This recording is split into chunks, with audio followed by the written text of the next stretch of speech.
Can smart technology change the direction of scientific research into climate? And can the data they collect save lives and help mitigate the damage of natural disasters?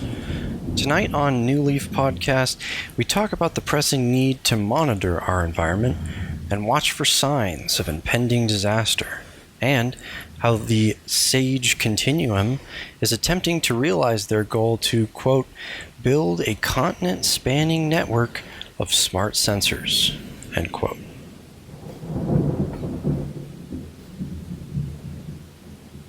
Greetings and welcome to the New Leaf Podcast, where we talk about proactive and productive means of helping the environment around you. Tonight, we're focusing on the effects of climate change and how to mitigate them.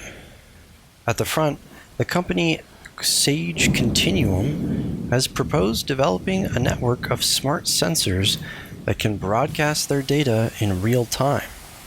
But before we get into that, let's lay a little groundwork for the current monitoring stations across the globe.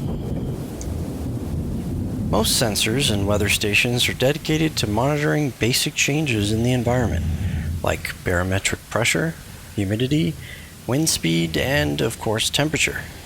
But this tiny stream of data becomes thinner and thinner the further one goes out into, quote, untouched nature, end quote. And at the fringes of this network are where many of the environmental changes take place. Currently, scientists rely on sensors or nodes that record data in large chunks, all of which is then collected later at certain intervals.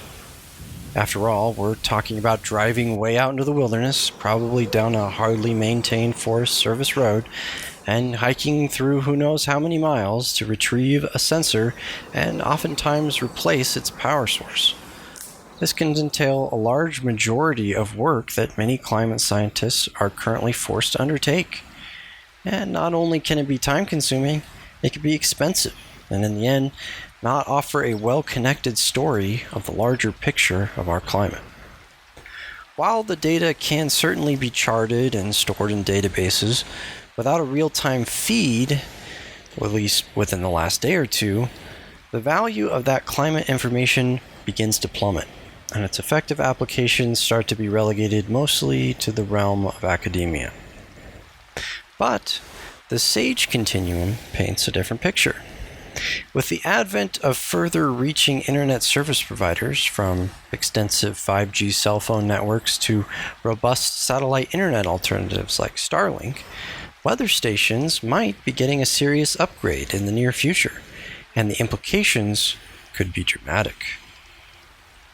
Wildfires, tornadoes, hurricanes, floods, thunderstorms, and many more destructive forces in the arsenal of nature's fury all have telltale signs of their coming approach. Over the centuries, humanity has adapted our warning mechanisms, from raid sirens for incoming tsunamis to radio and TV warnings for severe hailstorms that could break a window.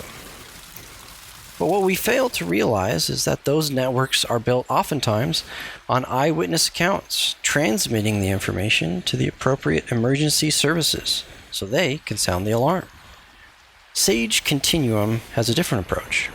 Instead, using the latest precise measuring tools and a wide-reaching set of internet services, they've built a network and continue to build out their network that can tell you what's happening with the weather almost anywhere.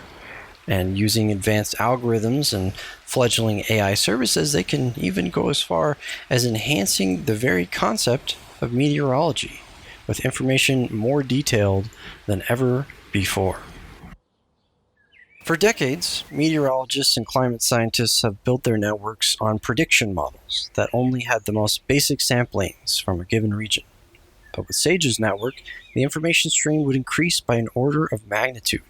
Whole regions would have real-time feeds of their current weather, enhancing the predictions to a startling clarity. Towns could prepare for disasters sooner, and lives could be saved well in advance of when they would be in danger. I, for one, am glad that the National Science Foundation has decided to fund and support the SAGE Continuum, not only in their efforts to monitor and safeguard our environment, but for their efforts to protect my friends and family from disaster. That's it this time for our new Leaf podcast. Tune in next time to hear more about how our environment changes and how we too can change to improve it.